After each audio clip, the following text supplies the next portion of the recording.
Gotten anywhere near the house. Normally the water stopped right around the back of the fireplace and behind this tree. Not this year.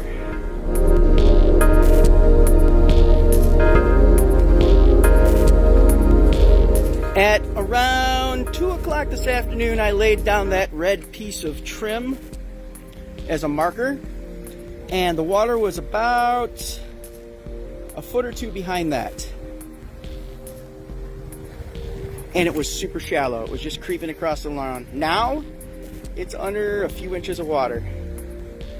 And obviously the water is far past it. It's about 3 feet, maybe 3.5 feet away from the fence, which I tried to sandbag.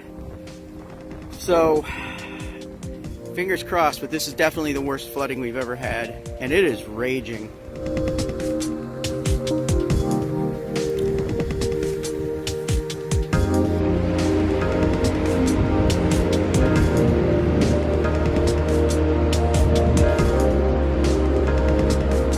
Good afternoon, my beautiful nerd nation. Tsusasi here, and I am standing here in Waterworld. There's Kevin Costner back there drinking his own pee. Just a little update for the channel because life, reasons, and adulting. Oh, that's scary. Boo! Look away! Ooh! So the reason that it's been difficult to get content up this week is that I have been dealing with this and this, along with regular adulting and other things that are going on around the house.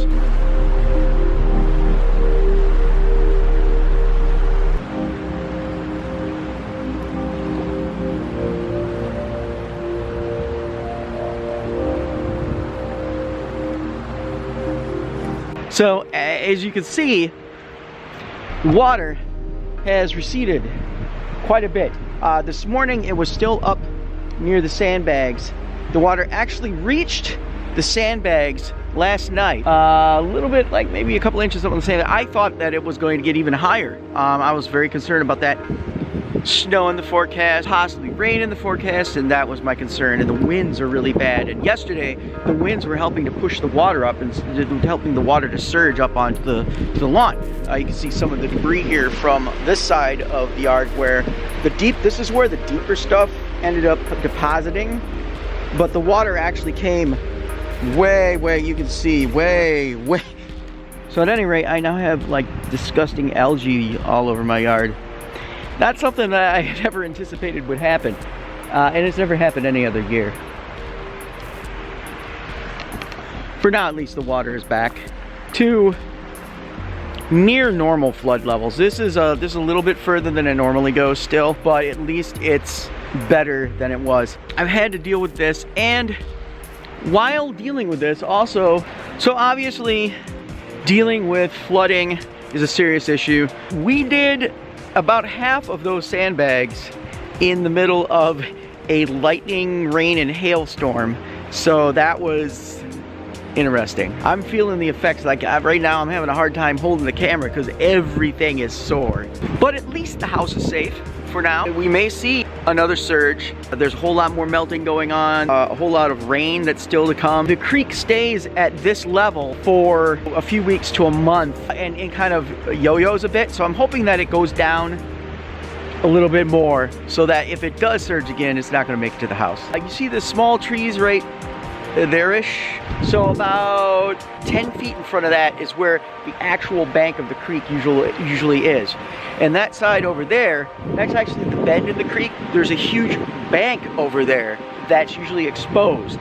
And little critters live over there, so I hope the critters are okay. I have a feeling they got flooded out of their homes.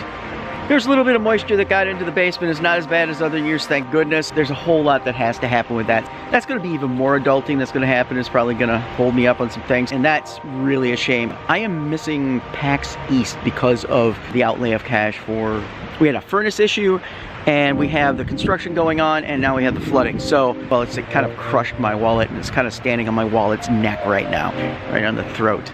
The other issue that I'm dealing with right now are these contractors. This ain't right.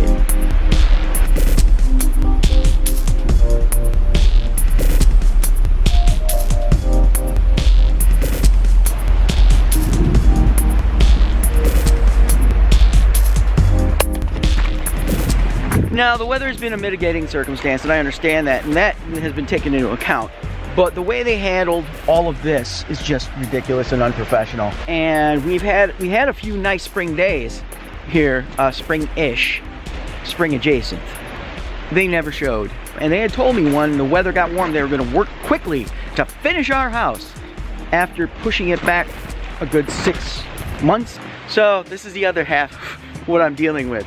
We're also scraping and painting the interior of the house, so that's also something that's eating up time. Like I said, you know, there's the day-to-day adulting and everything. So just know that I'm trying my damnedest to get some new content out and to make sure that it's at least one a week. I wanted to do 2 or more a week, but at this point, it's kind of difficult.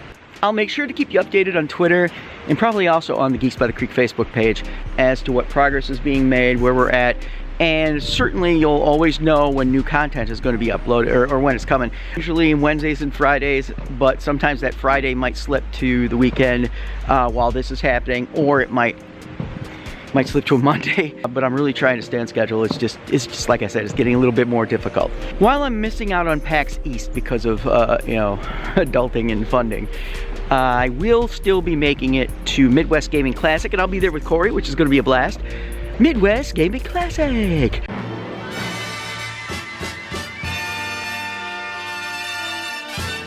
And I'm also going to be making it to ASEN because Indie Game Party is going to be there, and if where Indie Game Party goes, this guy goes. As long as, yeah, I can afford it. So until the next video, as always, peace, love, and Nintendo.